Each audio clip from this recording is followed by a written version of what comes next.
kids will be in school starting next week. We have teachers, counselors, administrators, all of our support professionals all busy at work getting ready for students to return to the classroom. We're excited. We think this is going to be a great year.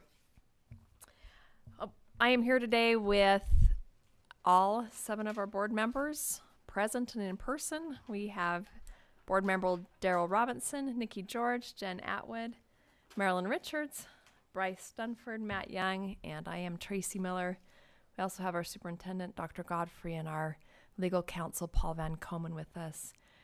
We would like to excuse our associate superintendent, Mr. Anderson, and our business administrator, Mr. Larson. They are at a meeting with the state right now, and they will be joining us as soon as they are done with that meeting.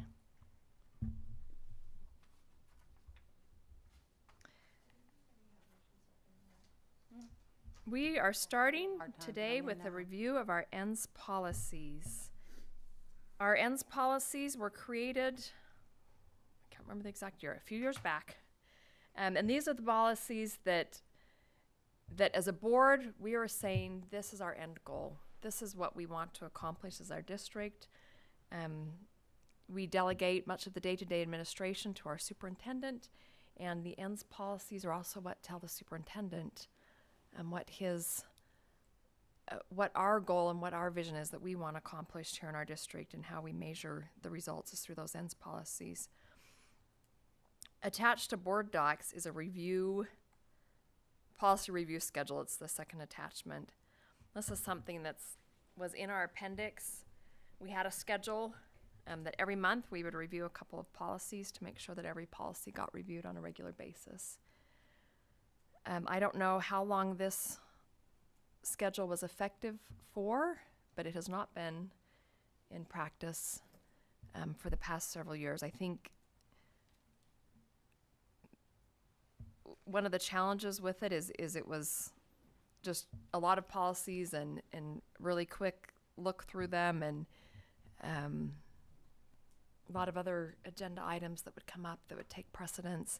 So we've gotten away from reviewing our ENDS policies. And at our summer session, Mr. Young brought up that was something that has been done in the past, to spend the first hour of our board meetings really focused on our policies and how we're doing on those, and if they are communicating what we want them to.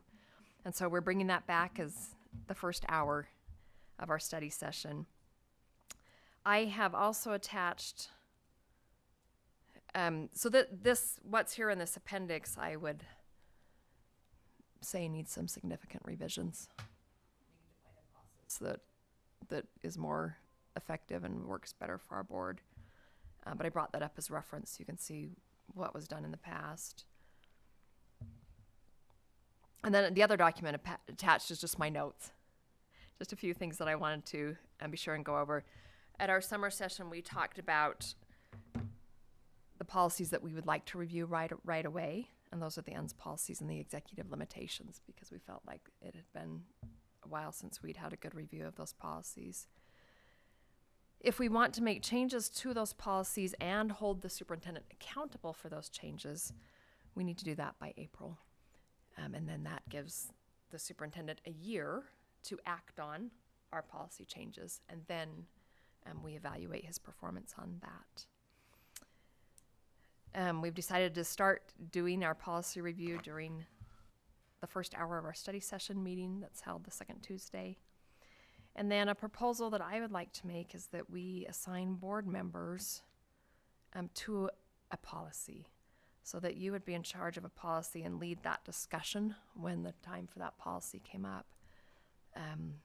If there were changes, work with staff on proposed changes, bring it back to us, but kind of really each board member would have a policy that they take ownership of, or at least lead the discussion on for that.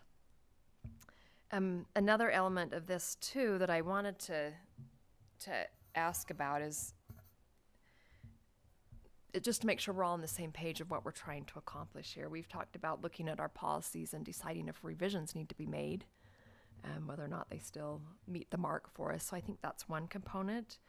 But another component that was done, and Mr. Young and Ms. Atwood might remember better than I did, since they did it for a little longer, was that many times staff would come and present on specific items within the policy, so that the board, can make the connection of what does this look like in practice. And I think that is still an element that I would be interested in seeing. We may read a policy and think, yeah, this looks good, but I'd sure like to hear more about this. So I think that's an element that I would want to incorporate. So those are my thoughts and takeaways. Am I on the right track? Do you guys have other thoughts and other suggestions?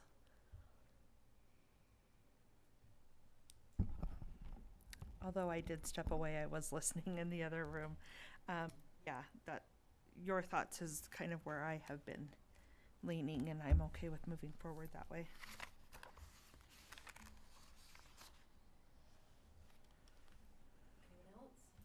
Yeah, you mentioned maybe assigning an ends policy to each board member. I think that's a great idea.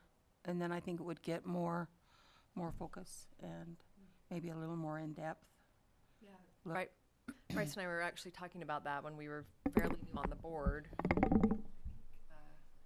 Voorhees was president. She assigned us a policy. We remember that policy really well because we were assigned to it. So, yeah. Okay. Everyone okay then with this direction that we're going? So I just listed our 5 ends policies. To start out with, I want to have just an initial discussion today on mission statement, and I put a couple months in there because my thinking was we have an initial discussion about the policy.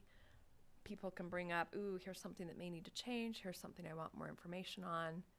Then we bring it back the next month, for kind of follow up or more in-depth discussion or review on that policy. So that's why the range in there. So I want to have just an initial discussion about mission statement today, and then assign out some of these other policies. And I will, if there's one that you want, speak up, or I can just make assignments, whatever you're comfortable with.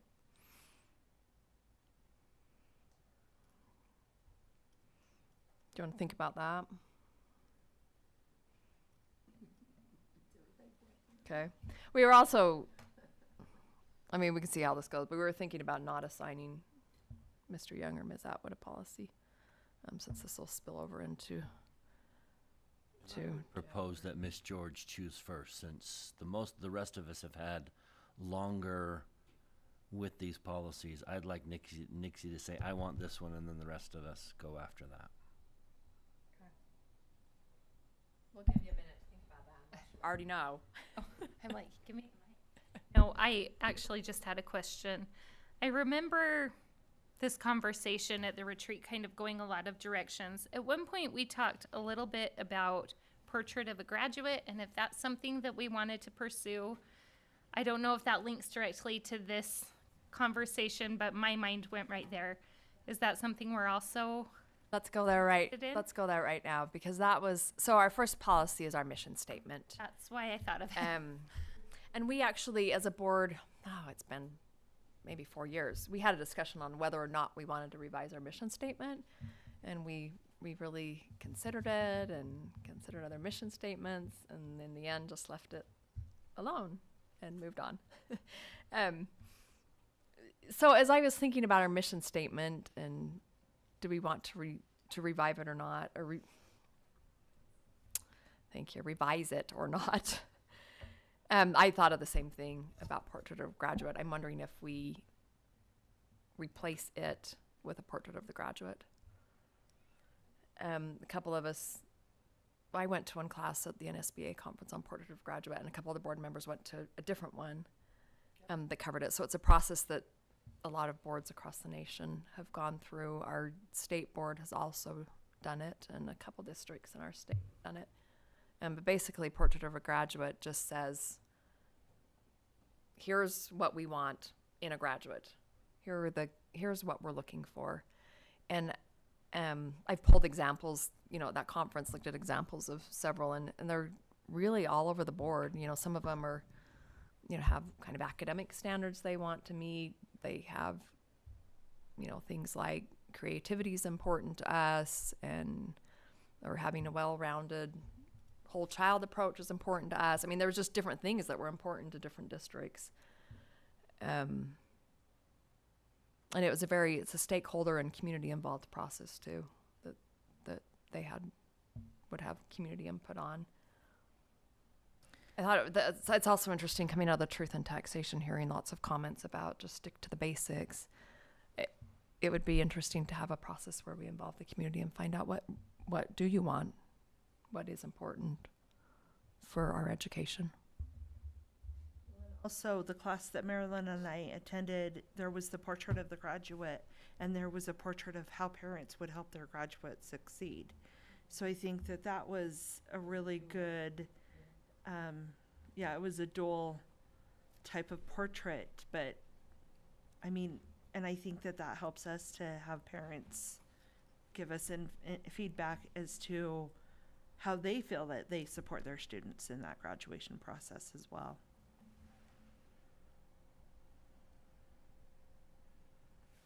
Thoughts on mission statement? When we studied this previously, I was the one that had mission statement.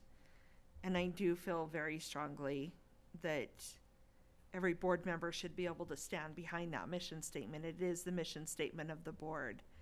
And I'm completely okay with changing it. I feel very strongly about that. Our boards change. Ideas change. We need to be accountable to what that mission statement is. Our ends are how we hold ourselves accountable. I think it's important to have community input too. I love the idea of rolling the portrait of a graduate into that. Because if this is our mission statement, I hope that every decision we make is to meet one of those goals, to help students achieve something that we've listed as a priority. So for me, those two go hand in hand, and I'm interested in pursuing that. Would you replace the mission statement with a portrait of the graduate? Or would you keep them or combine them or have both, have two statements? I would be interested in trying to hammer that out. It might be difficult because it's probably going to be a pretty graphic display, portrait of a graduate. I don't know how well that would go in policy, but I think they should say the same thing.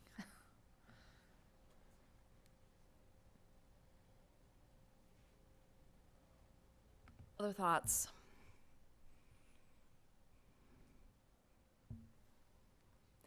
You look like you might have something to share, Dr. Godfrey.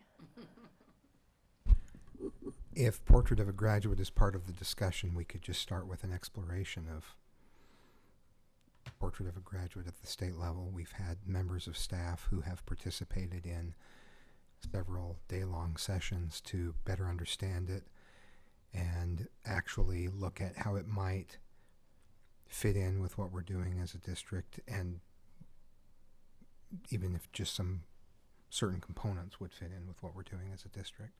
It was something that was set up for districts throughout the state to explore that. So it's just an initial exploration phase, but if you wanted to talk about that as a precursor to reviewing a mission statement, to inform that discussion, even if it doesn't end up landing on portrait of a graduate, then we could certainly arrange that, and there would be some well-informed cabinet members that could help talk through that. State's portrait of a graduate. Is their intent? I mean, that's the state board developed that as, kind of what their goal is. Did they have an intention of how how districts would use it? I think it's a way to organize their resources and their initiatives, but also something that school districts can choose to use as a guiding document as well, or also choose just elements of it. So I think it's primarily for their use, but also now they're holding these sessions so that they can help districts connect to that same framework.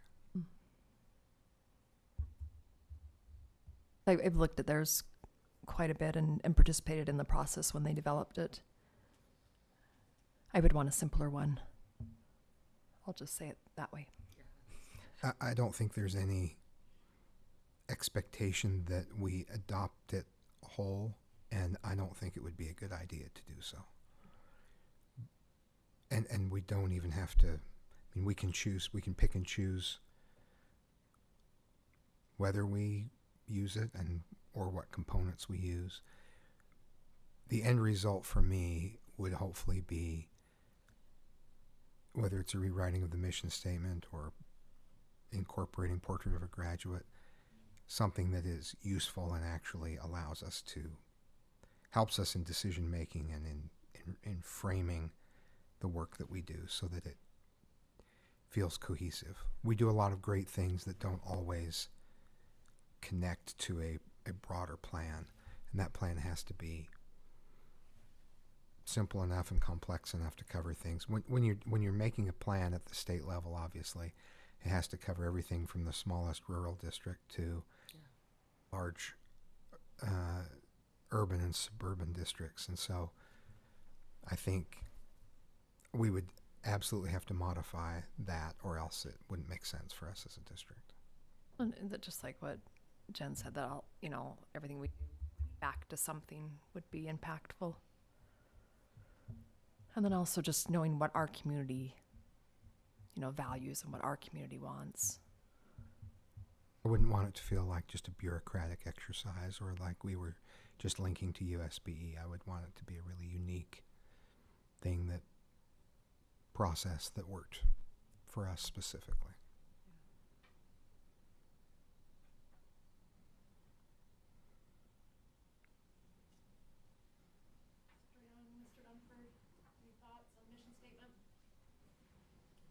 I've never felt a tie to 400.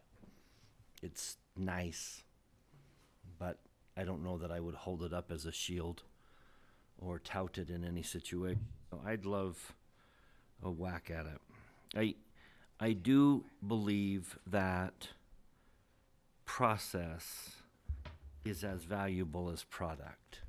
And if we don't end up with a product, sometimes the process was very valuable. The irony, though, and I mean this with the utmost respect, is do we go through that process as two board members are about to leave us? Or do we go through that process as an initial opportunity for two new board members to come in and say, what is the very essence of board work? I can make an argument for both. I could say, well, here's the expertise of a board member after 8 years saying, here's what I came to believe was the purpose of a board or a mission statement of a board. Or I could also make the argument that we ought to give a chance that every board member ought to wrestle with that and own it for themselves. So I love the idea of asking each board member to go through the process. What is your mission statement? What is our mission statement? So I really like that. I am very antsy to get back into the 4 major ends policies. I do not think we've got culture. We've got this is our practice, and here's our policy. And when they don't match, we need to say, should we change the policy to match our practice, or do we change our practice to match our policy? And I do not believe this board measures what we say we measure. I know for a fact Darrell Robinson would never say how students do on a standardized test is how I value the success of a district. And yet the vast majority of our ends policy, at least 401, are standard test based. they achieve this score on a standards-based test. And so that is not what we as a board value. So either we need to change our policy to match our practice, or we need to start changing our practice to match our policy.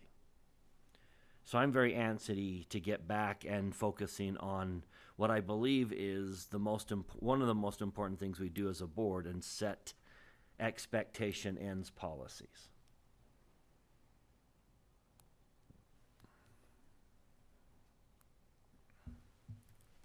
Mr. Robinson, any thoughts on?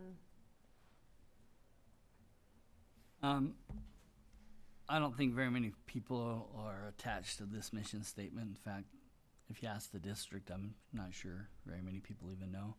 I know it's for us and the superintendent, but it also should be understood by the community, by our teachers, and even our students. So I didn't go to the Portrait of Graduate classes, so I don't know a lot about that, but it sounds interesting. And Bryce just made some really good remarks there.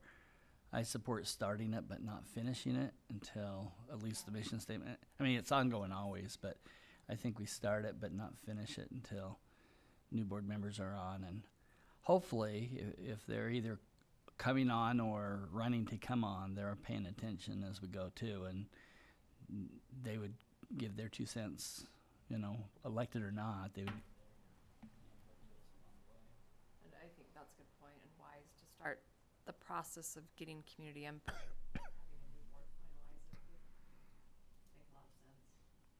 We were changing our district and the way we look at education for a long time, and the pandemic even accelerated that. And I think that we were pretty good at looking at the ends until all that came. And so I think this is just getting back to what we were doing anyways, and reacting now to a very changed view of education.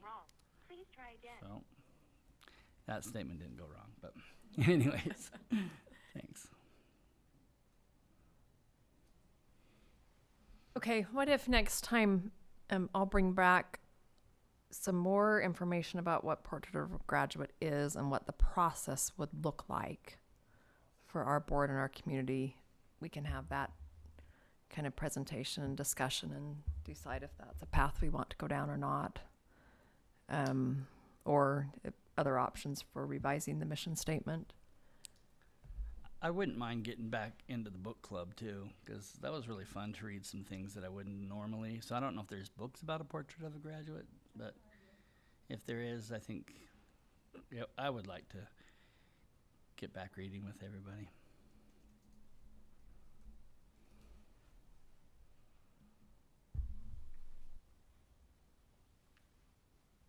Okay, so I will bring back that next time. Do you want to speak on policies now, or do you want to just email me or talk to me after and let me know what policy I know which one you I want? Or we're going to let Nikki choose first. I know, but she didn't speak up. I didn't know we got to that part. You can just let me know. And then should we just start with 401 next time? Student achievement. Well, are you ready? Yeah, Why are we waiting? I'm interested in safety and security, and not just because it's the bottom one, but just because that's my committee work, right? I'm also really interested in Portrait of a Graduate, which I feel like ties into our mission statement. So if you really want that, I would be happy to do it ad hoc or something like that. I think that's not going to be a one meeting conversation. And many multiples. My 1 and 2.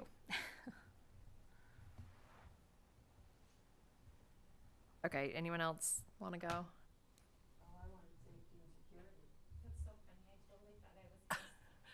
I'll say, oh, you took the one no one wanted. I'm fine with Marilyn having that. Well, no, if you really have this burning desire, I can go with something else. 4 of it and 7 board members, right? Couldn't you? Right, but these two, Mr. Young and Ms. Atwood, How do you feel about that? Are you okay with that? They want it. I'm happy to give it. I'm okay with that. I feel like Mr. Young and I were kind of in the beginning processes of Exactly. this, so it's nice to kind of know it at the beginning when our feet were just getting wet. They helped and write know some it of at the these. end of it. Right. Yeah. Write some of these. Yeah. Okay with that. How do you feel, Mr. Young? I think it's far more important for these policies, for this mission statement, for the portrait of the of the graduate, be more foundational than legacy building. And so I am very comfortable with those that are going to continue on to take these and solidify a solid foundation from which to build the next 4 years. I do.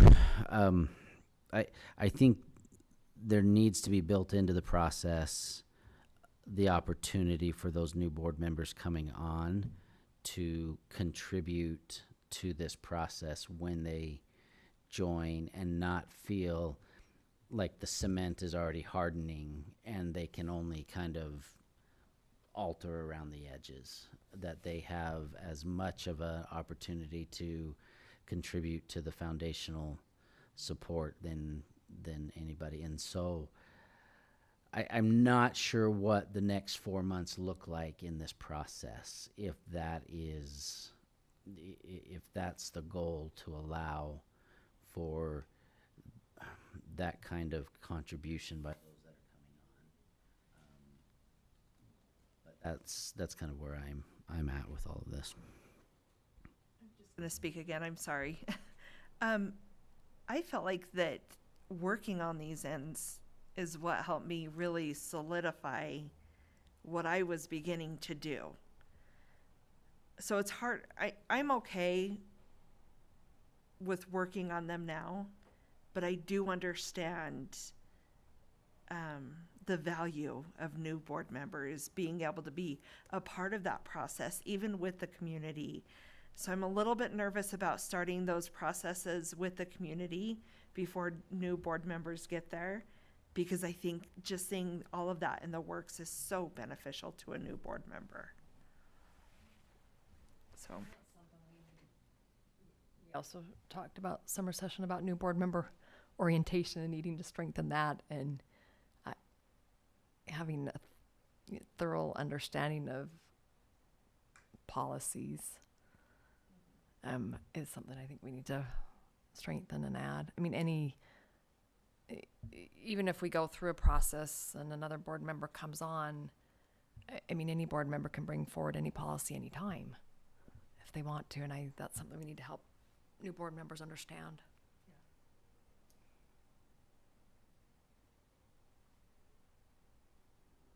Okay, so some hesitation to start reviewing policies now, or do we move forward with some of them?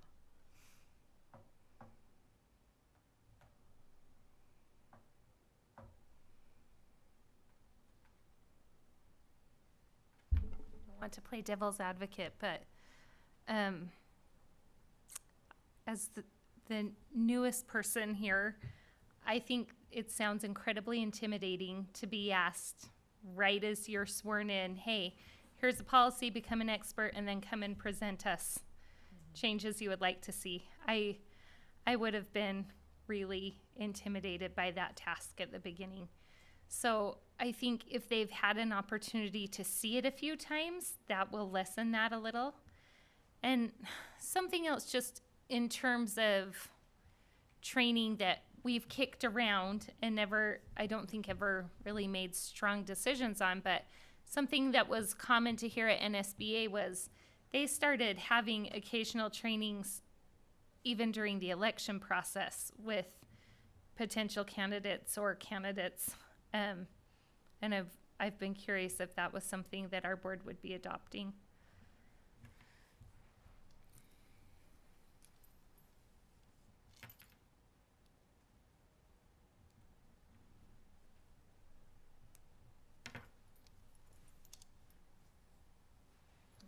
Thoughts? I'll be honest with you, I don't know what it has looked like for other board members to go through that training process. I do feel like it was like a fire hose when we were elected and trying to get all that information. Well, we talked about, we have I don't know if it's a policy or it's in the appendix, but we have a document on board member orientation that I have down as a future agenda item. Let's have that discussion when we talk about board member orientation. I think that's good. Okay. Okay, shall we go ahead and sign out policies and move forward with some of them now as the question on the table? I'll take 401. Is the intention that eventually we will do something similar to the policy review schedule? Like we want to, so we've got lots of opportunities for new board members to. I mean, ideally, that schedule had every Speak in this policy way. being reviewed every year. And I think a 2-year schedule would make more sense, I think you're or right. at least be more Like practical. August alone is what, 6 items? Yeah. That's overwhelming. If we stretched it out over 2 years, we'd have better luck. But yes, this is something that should be ongoing, that every board member has the opportunity to participate in. So incoming board members will definitely have a chance to give input and also have seen it. I think both of those are important. 403 customer service is me. That's because Nikki stole ours. Man, I really didn't mean to steal the hot one. We were just kind of kidding, Matt. I'm sorry. Empowering employees? I suppose. You'll do good.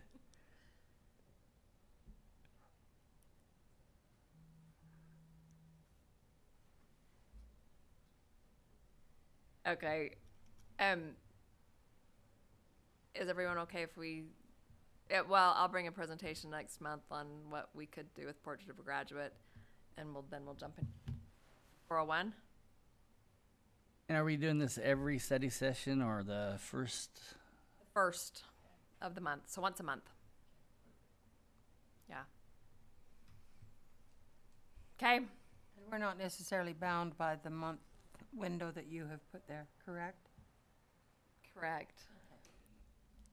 Remember, it took us a year and a half I just to get remember. through 401, and we never did completely finish it. In fact, when I put that window together, I thought, oh yeah, that's wishful thinking. I mean, my hope is to get through all the ends policies by April, so that we can meet that deadline. But And should we plan about on the timeline that's listed on this document to be prepared for?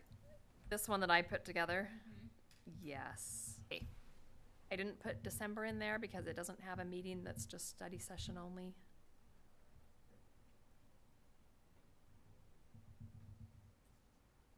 But we'll shoot for this.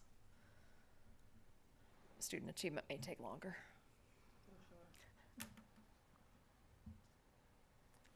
Okay. Okay. We have a roundtable at 5:30. The first item on our agenda is unfunded bus routes, and I know we have people coming for that, and so I hate to move that up on the agenda. Do you agree with that, Ms. George? I do. I know. I've reached out to constituents and kind of given them that tentative timeline. Mr. Anderson is not here yet. Should we move ahead with 420 or skip over that also? With 420. House Bill 420. Oh, It's let's wait for Mr. Anderson for that one, Waiting I for would people on say. okay. We are going to go to item number C, letter C. Discussion on perspectives and insights gained from our truth in taxation hearing. I mean, I'm happy to do that. I just wonder, Ms. Goff's here. Are there a number of policies that we could knock out that Yeah, E she's- and F? What do you think about that, as long as she's here? Move ahead to E. Yes. So that we have Mr. Larson and Mr. Anderson here for the TNT discussion. Or circle back at that point, but at least Ms. Goff doesn't have to wait until after this mayor's meeting. I think it's a great idea. Okay, we ready for E then? All right, so E is a review of administrative policy AA424, literature selection and review. And we have Miss Carolyn Goff, our administrator of teaching and learning, with us. Dr. Godfrey, do you want to say anything at the beginning? Yes, I just want to thank Ms. Goff for the work that she's done with her administrators in teaching and learning to update both policies, to incorporate changes in the law to these policies, and to get feedback from those who will be impacted, our media specialists and those who are on the Literature Selection Review Committee. So I appreciate her being here and the work that has gone on behind the scenes to update these policies. And I think the drafts we have are a really good reflection of the discussion, but we're prepared. I think this is our second or third, it's at least the second and maybe the third meeting where we've talked about these policies for those listening. And then if the board feels good about these drafts with adjustments or without, then we'll bring that back in our next meeting for final approval. And I just want to make note also that these drafts are posted for public view also right now, so that can be accessed. We had the rough draft, now we have the draft, and the draft has been posted. Right, Ms. Goff.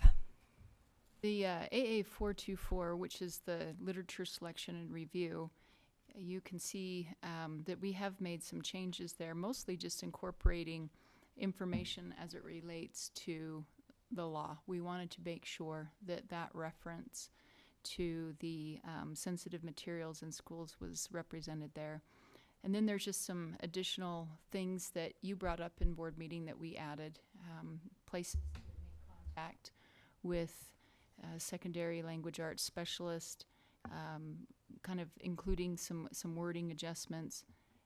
We also wanted to make sure, as you mentioned, that we included in this policy any books, literature that would appear on a list from which students choose, and that also appears in this policy. So we've just updated some wording. We wanted to make sure too that it was just all in line with the newest information that's come out in the law. So that is not as many significant changes as the other one, but we did want to make sure that all those updates were included.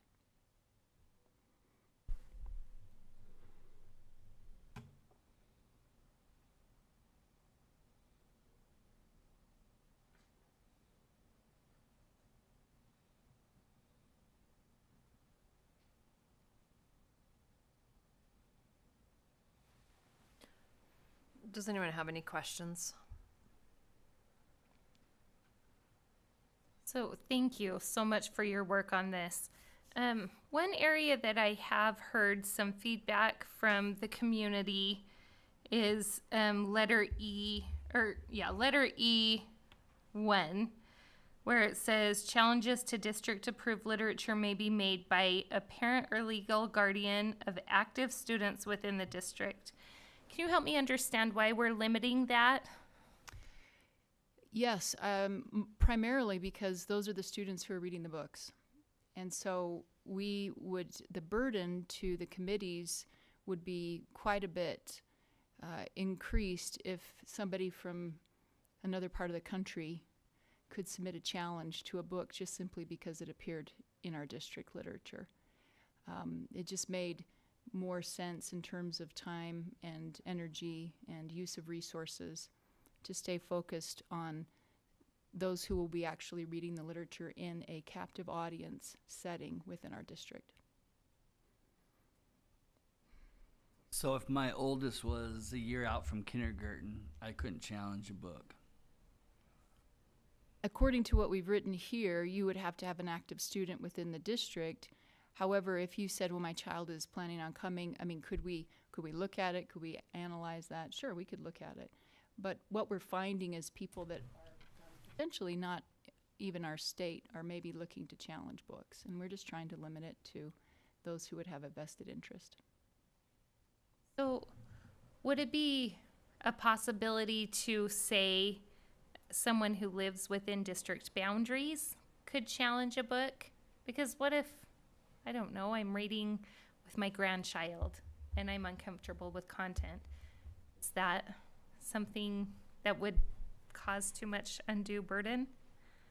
We're happy to look at it if you know, we're just trying to, again, manage the volume of potential challenges that may come to the district, but we're happy to consider all those options. Like parent and legal guardian covers that, because if I'm a grandparent that's reading to a grandchild and I have concerns, but I'm not either one of these, you better believe I'm having a conversation with the parent to say, hey, let's evaluate this. What are your thoughts? What are your feelings? This is what my thoughts and feelings are. Would you, you know,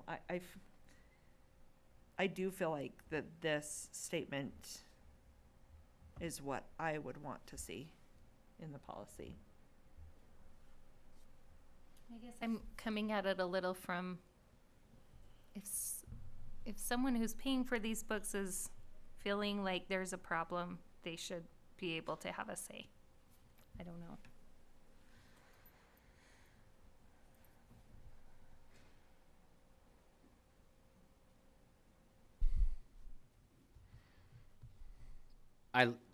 I appreciate it as is. I don't see a need to expand it beyond what it stated. I guess what I'm curious about, if I have a fourth grader, does this allow me to challenge books that are in the high school reading list?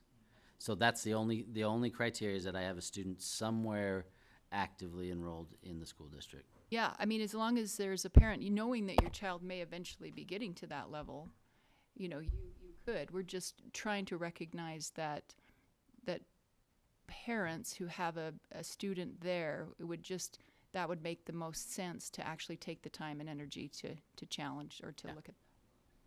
Okay. And then I think, oh, I'm sorry, forgive me. And then I think in answer to Ms. George's question about, you know, if I'm a taxpayer purchasing these books, then I should be able to have a say. But I think it would be rather easy to find somebody who has a student in the system to perhaps do that for them, if that makes sense. This isn't a hill I'm willing to die on. It's just a concern that I've seen brought up and I want to have a conversation about.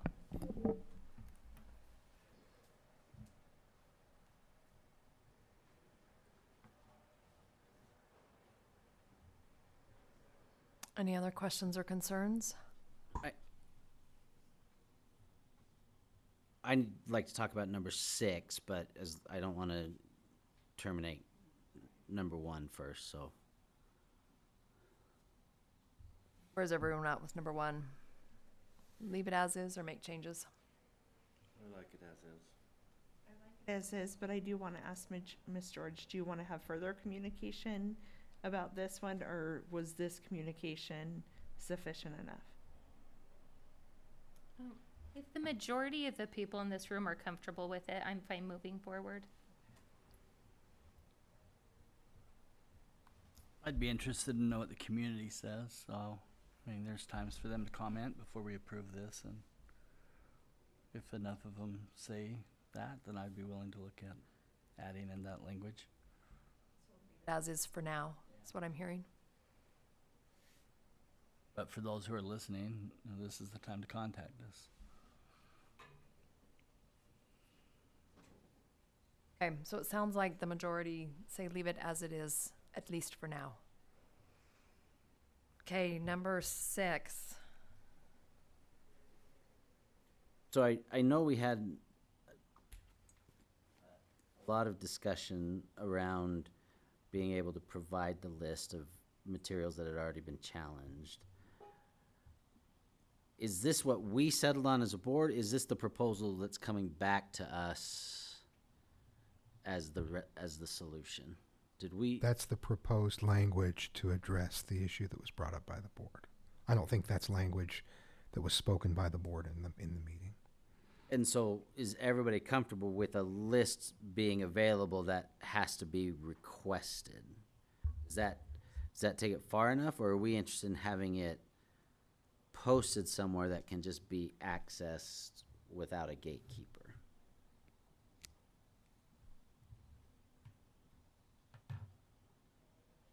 This is saying if someone wants to know what's previously been challenged, they email the secondary language arts consultant and find out. Correct? Will the contact information for the secondary language arts consultant link here? Yes, we just made a change, so everything is still in transition. So as soon as that change has been made, so I noticed that link was inactive as well, but it will be as soon as you've approved it. We just had to make a change to a new person. So an execution will be as simple as they're reading this policy online and they see this and it's click, that pulls up the email. I'd like to see a list of previously. We could do it that way, or we could link it to the page where the person's email address is listed, just so we didn't have to keep updating that list in policy all the time. Okay, that's, Either way, we could do, we could make it. oh, yeah, that's more complex, so it is an additional, what's the thought process behind, instead of just simply posting a list that's accessible, to having it, gatekeeper has different connotations, but to having a gatekeeper that The thought process behind it was, I mean, we could easily put the books out. We didn't want there to appear that there were a problem with books, that there was somehow, here's a list of all the things that you might find inappropriate. Maybe one person did, but others have not. And so listing all of the books may have suggested that there are reasons that those books should not be being had in our classroom. Doesn't mean that list can't be available to some, but posting it almost suggests that there might be problems. And we didn't know that everyone wanted to potentially see that or feel like that, oh, we should be alarmed that these are being challenged. It's very easy to post a list of books. It was just, what does that suggest in terms of the books that we're using?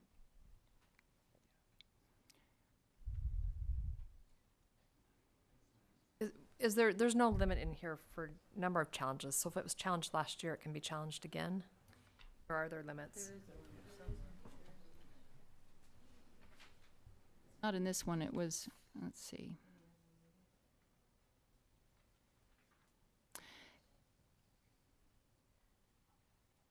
Maybe there is, the language appears in the library policy, and maybe it needs to also here, so that probably was where we were thinking it was one of the same. Books can be challenged, and they have been challenged multiple times, but usually there's a time frame within which they don't, like every other, year or the same year, the book isn't challenged over and over again. So that might be another addition we need to make in this policy. Yeah, just as I was reading it, I wondered why would I need this list if I wanted to challenge a book?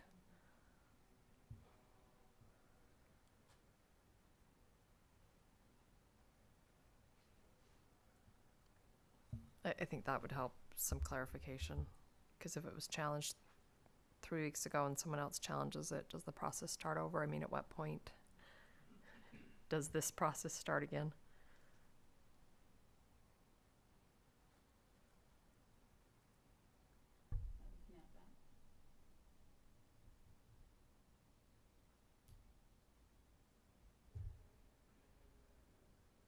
Okay, what are your thoughts on requesting the list versus having it somewhere on a district website? So let's be clear, this is a list of books that have been challenged, not necessarily the ones that, I mean, it's pretty clear to say we're listing the books that are approved. It's pretty much assumed if the book isn't on there, it wasn't approved. And so I agree with the thinking that if one person challenged something, it's going to be on that list. But it doesn't necessarily mean that there's a problem with the book or that the majority find there's a problem with the book. I don't want to taint. I want to make the list available, but I don't necessarily want to hold it up with a flag. So I like the idea that if you want the list, it's available, but we're not necessarily going to publish it. Just because one person or a small group of people challenged it, and yet it's still on the approved list, which means, you know, enough people felt it was significant that it's approved.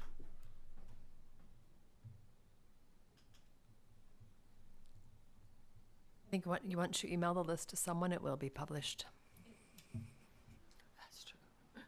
They make specific inquiries. Has this book been challenged, and get a response instead of a complete list? And that was another thought, is that you might want to have a lengthier conversation with the person who is over this. And so if you have a question about a particular book, or you would like to, make further comments or concerns, then that opens it up as opposed to just seeing a list. So, yeah. I like the thought process to how this came about, and I'm supportive of it.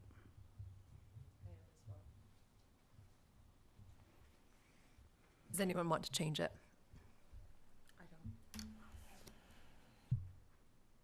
So we'll bring it back in this form for a vote in our next meeting.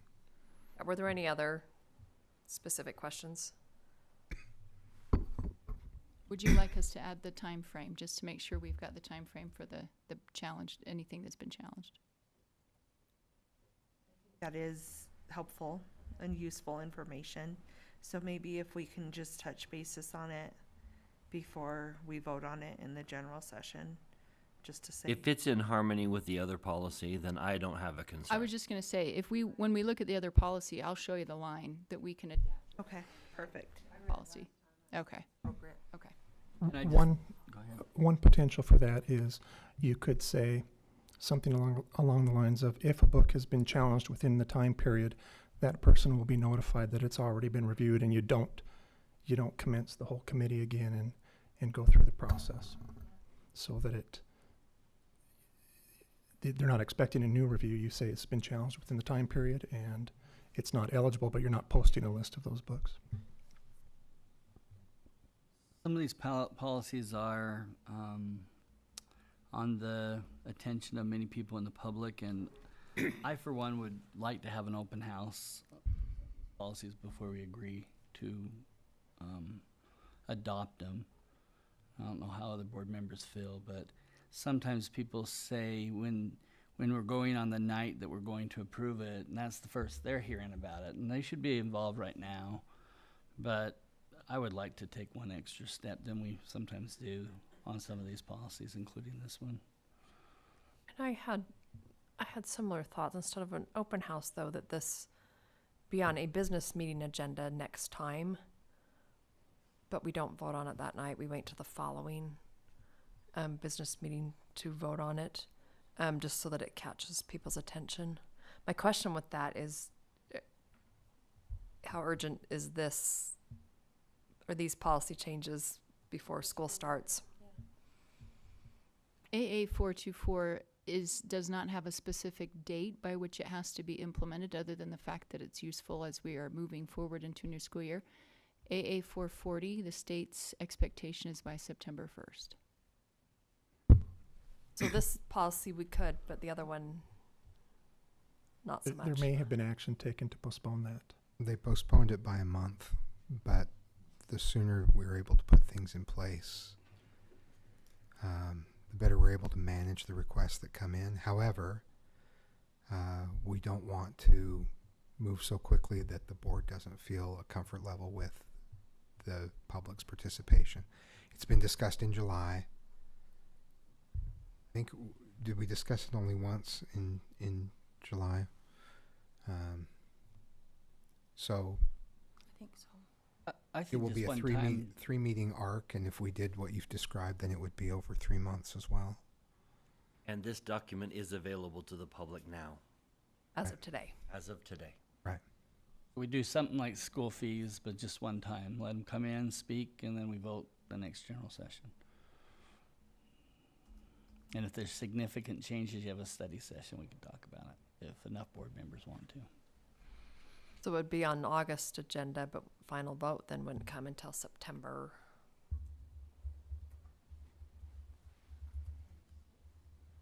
Seventh.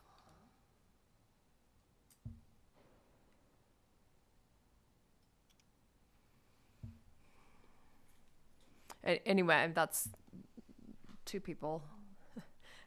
What other board members think?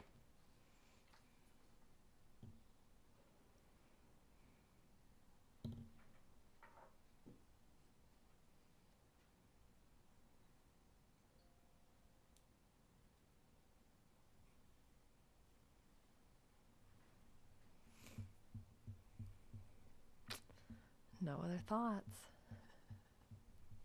It's a little awkward if we put it on a business meeting agenda and no one comes and says anything, and then we don't take a vote on it. So we always reserve the right to, this is up for approval tonight. You want to speak on it? Hey, there's a concern here, let's not approve it. But if no one speaks counter to it and the policy seems to be everyone's in favor, or no one at least thought to come, then we should have the right to approve it right then and there. So I don't know how to draw attention to it so that people who want to speak against it come, but I think it has always been our policy that if there's enough concern about a policy, we don't approve it that night. And we go back and redraft it. But if no one comes and speaks, there's no reason to not approve it that night and have it be in place. So I don't... Although no one came to speak about school fees. Twice.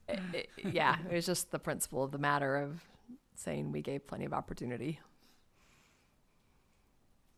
I would rather err in the side of allowing comments than feel like these really important kind of lightning rods in the community spark up. And that's all I'm thinking. If it takes delaying it, maybe we can write it in a way that if no one shows, but I don't know. That's It's my like concern. what Bryce said is that we don't have to vote on it if nobody comes. Our hands are not tied to voting on it if nobody comes.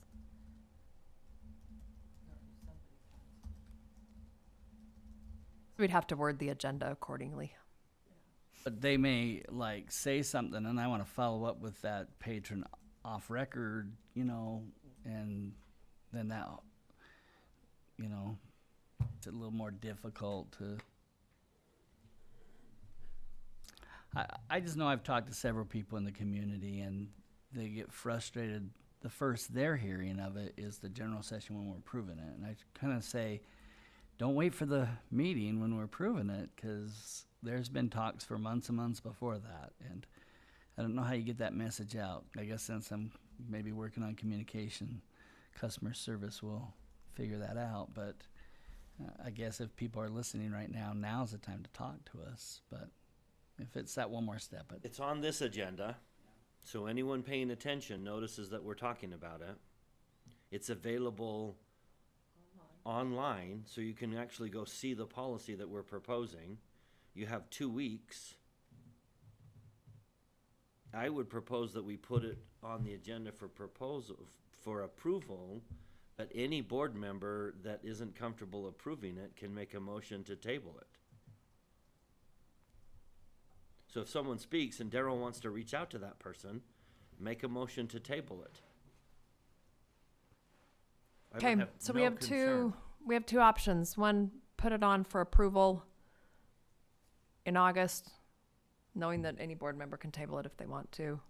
Or two, putting it on in August, final approval in September. Where are you at, Matt? I like the first option in that provides us the most maximum flexibility. I like the first option. And I do too. I like the first option. A little bit of the responsibility needs to go on to our community members in You know, if they have a problem with it, they need to really research it, and if it's online, there's the opportunity. We're talking about it now. I just have a problem putting it off a full month, you know, especially if no one shows to talk about it, you know? I agree as well. I stand the same place as what I said before. I think we should move in caution, be cautious. But that's also where I'm at too. I would rather have it on there for 2 months, just to ensure, and not with just with this policy. I would actually like to see that with most of our policies. Have a first and second reading, but we can go there another day. Okay, so we'll put it on the agenda for a potential vote at our next meeting. And I just, sitting through truth and taxation, it seemed like people felt like they didn't get enough communication about important meetings. Is this something, I don't know if we're still posting agendas on our Facebook page, but could we draw attention to it? Of special note, we'll be discussing literature review policies, something like that. I don't know how our agendas go out besides just being posted to our webpage. For a while, it was being posted on Facebook, but I honestly haven't been paying close attention lately. I'm pretty sure it still is. Well, I've been on Facebook for a few weeks, but not permanently. Don't worry, everyone. I'll be back. But if you'd like the agenda posted on all our social channels, then let's make sure that we are. I would want a little more direction about exactly which items to highlight. I'm a little bit concerned about which, is it any time we're updating a policy that we highlight that, or is it, I would just want some clear directive.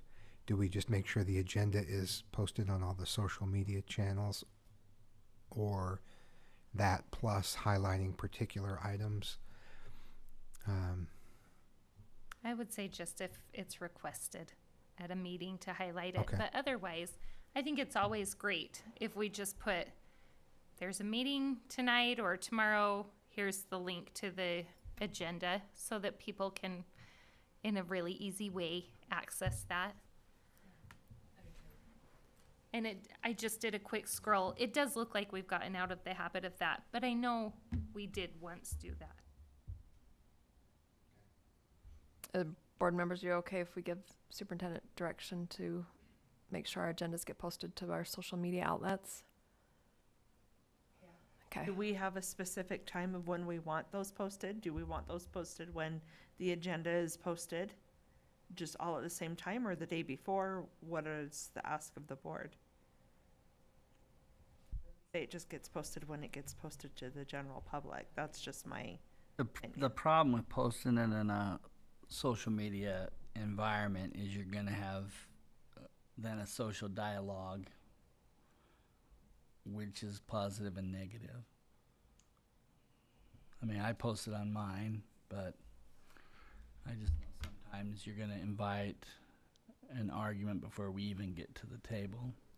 So- I'm good either way, but I'll just give you an example of, on June 14th, it just says, June 14th, board meeting update, you're invited to a meeting of the Board of Education. It gives the information when it is and where it is. And a link to, yeah. So I'm okay with that. generally, I don't think we do even mention what's inside of it. If someone's interested, they'll click the link. But if there's something that we specifically know is a hot topic and we want to try to be transparent, I don't think there's anything wrong with saying of special note, this item will be discussed. Do I hear a motion on the table, Mr. Robinson? I didn't put a motion either way. I'm good with, I don't have strong feelings either way of whether or not the district puts it on. I put it on mine, but, so I don't have a motion, but Miss George might.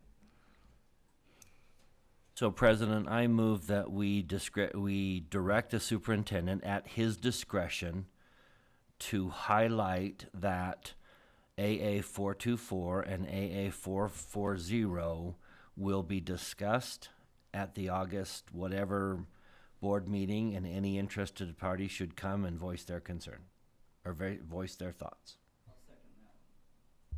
Okay, we have a motion and a second to send it out over social media, but also to add a sentence highlighting that those policies will be discussed. Can I just ask, on that motion, are we saying, in addition to that, we would like to see upcoming meetings always highlighted? That's Or the are we question talking specifically only about this topic right now? My motion was just to highlight that these are on the agenda. Okay. So we'll circle back to that one. Okay, any discussion to the motion? All in favor, please say aye. Aye. Aye. Anyone opposed? Okay.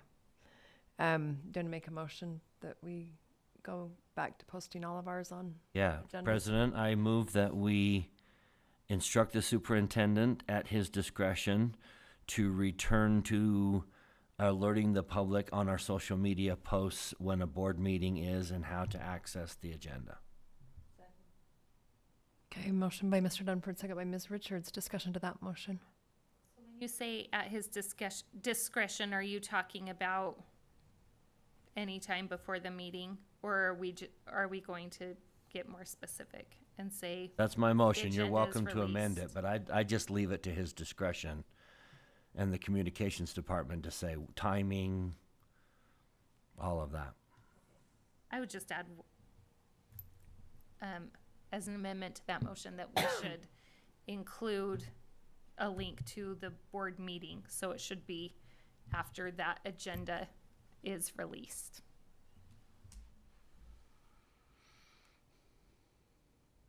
Okay, second to that amendment? Okay, so our motion is that superintendent directs staff to post our agendas to social media after, along with a link to how to participate in the meeting after that is ready to be released. All in favor, please say yes.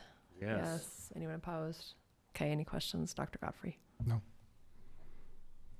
Okay, anything else on literature selection and review before we move on to library materials? Okay, Ms. Goff. The AA 440 is the updated policy, and you'll notice on your drafts that it got a lot longer. Most of the material that was in this policy was pretty much the same as the model policy that was brought forth by the USBE. Our policy had already captured the majority of what they had suggested, but their wording was concise and in some cases just a little bit better than what we had in the policy, and so we took a lot of the wording from the model policy. It is a model, so we didn't necessarily include every single thing that they had because some of our policy already spoke to it, but you'll see that there are a lot of things that have been just included simply from that policy. We also noticed that their process for a review of literature or challenge of literature, if you will, was similar to what we had before, where we had a school-based committee who would review that by site and then make a recommendation for either that material being retained or removed. There's appeals process, as we had before. That appeals process would go to a district committee. And all of those things we had already been operating with, but we did add, again, the language, especially under 1C, to identify the state code and the board rule as to why we're changing this in the first place, to more reflect that updated law. And the rest, we added some additional links that will take patrons to places where they can easily, this was a board request, easily request a materials review or a challenge, along with an appeal process. And then in the final page, we also linked a page to where they can apply to serve on the materials review committee if they're interested.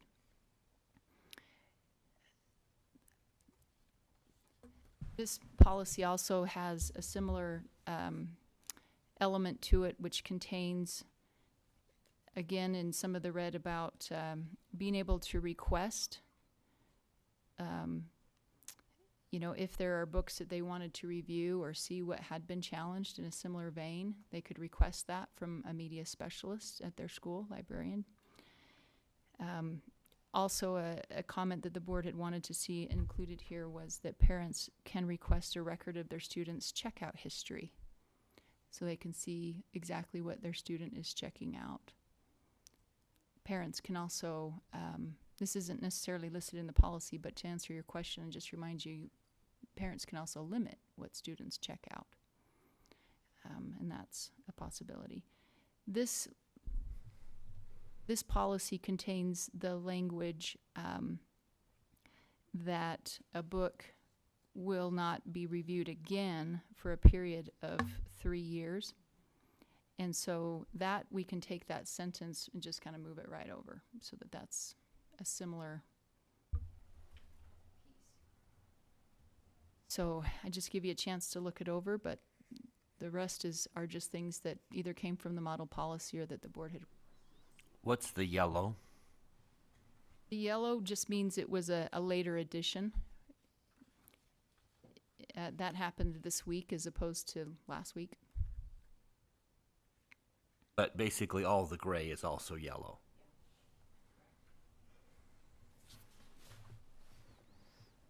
I would just bring to the board's attention that the model policy goes beyond arguably what the law and state rule require.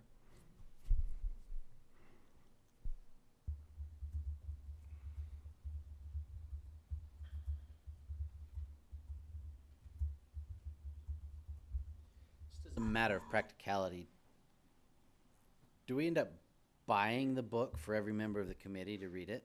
That was a great question, and in fact, we're in that situation right now as we are looking into books, and we have found them at public libraries.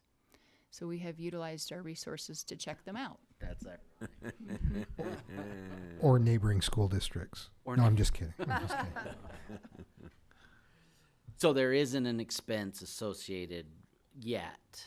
There's a time expense, but there's not a hard cost for the purchase of the materials. Correct. That was our attempt. We didn't want to purchase materials that may end up being removed. Can we use the materials that we apparently have already purchased? Absolutely. committee? And so if we have 2 books in another library, we're gathering those books for one committee to use. So anywhere we already have copies of the material, we'll locate it and use it for the committee, including if it's only in one school and we need multiple copies. That's why we've gone to the public library. So I'm just looking at, oh, sorry. Where am I? I guess it's probably Roman numeral 2, D, where it's talking about timelines. So D10. I'm just curious, if we say 30 school days, no longer than 60 school days, how, I just am picturing, what if we get all of the requests at the beginning of the year where people have been preparing over the summer or whatever? Are we going to be able to stay within that guideline? Do we need to give a loophole? I'll direct your attention to D8. And that's okay. It just will maybe clarify and add some help to your question. Okay. It says that the review committee will convene within a reasonable time according to the procedure outlined below. Meaning once they approve the process, it should take between 30 and 60 days. But if they choose to stagger that and start one first and then another, the process itself should be within 30 to 60 days. But if they start later, they'll inform the person, we're not going to get to your book until we finish this first one. Okay, so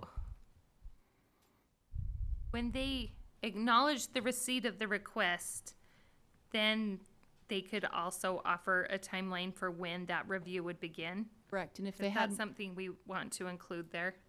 well, I think the idea was stating that if they had more than one book, that would be an option. Otherwise, they would probably likely just get underway and utilize the 30 days for the review. It would only be in a situation where, like you just said, that they had multiple books to review at the same time. Is it possible that a school could have multiple review committees going on at the same time with different people on them?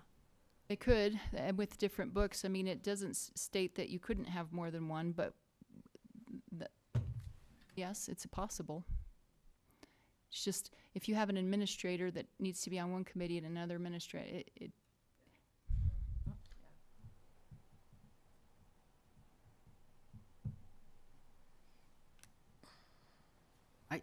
I can't see, I thought there was some place in this policy that discusses the status of the book while it's being reviewed. Where is that? I'm not seeing it. Like a directive that it stays on the shelf until, we removed that language right out of our policy because the model policy made one suggestion and it was kind of counter to what ours is. So we have retained the option if somebody potentially would like to remove it. But it's specifically states here, or doesn't state, that the material is to be removed. And if you want us to be more specific about that it will stay in circulation, we can do that. I just feel like, and granted, I'm just hearing these in the news, I just feel like that's where there's been issues that come up when books get pulled before the due process actually happens, and that seems to be upsetting to many. And I'd love that there not be any ambiguity there, one way or the other. I have my own personal feeling, and if we want the board to weigh in on that, I can share that. But I prefer there to be some clarity there. Is there a reason to leave it a little ambiguous? The default, without it being written there, would suggest that the book could stay in circulation until a decision was made on letter D under D and D, would be that the review committee will make a final determination of a reviewed material as follows. So once that determination is made, they'll either retain the material or keep it within circulation as it is, or they'd remove it. But if we want to add a sentence before that that says that the book will remain in circulation until then, again, depending on what your viewpoints are, or we could also kind of shelf the book or take it away out of circulation until a decision is made. And we're happy to do whatever you decide. Can I ask a question on that? Earlier, we talked about how the committee might be using the copies in the library for their review. I mean, that's not a formal pull, but they're going to Does take be it kind of out of circulation if you're using Exactly. it to review. So I just want to make sure we're not going to get a loophole where someone's like, now they're gone suddenly. Like, can we check those out to people so that it's just checked out? There are just a limited number of copies, and if we don't want to have to spend money to buy more copies, we'll use what we have available. So you're right. I mean, that could ultimately end up in the committee's hands. That's one of the copies of the book. And I didn't, if we don't want it to look like we pulled it, but you could also say, well, we checked it out to the committee so that they could potentially use it. And to your point, if we want to add clarity, we're happy to do it. I just want to make sure it's in line with what you would like to have happen. May I jump in here? I think there's, even if it's been checked out, it's still going to be listed in our system. And that's, a lot of people aren't looking at the shelf. They're looking to see, it's still listed as being available. Okay. But I think that's an important point, because that is a question that may come up. Hey, where did the book go? I think it makes sense to make it clear in the policy. Ms. Goff and I talked a lot about that language. So either way, I think just having a statement about exactly the status of the book, a book under review remains in our system. I would say rather than on the shelf, because you make a really good point about that, remains in the system until a decision is made. A statement like that would be reflective of where our policy has been. I like that level of clarity, and I like that approach, that it stays in circulation, in the system, until the review is done. That would be my preference. Well,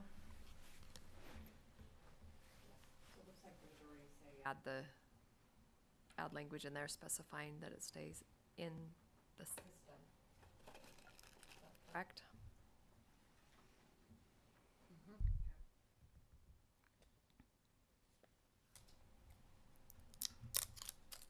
Anything else on this policy?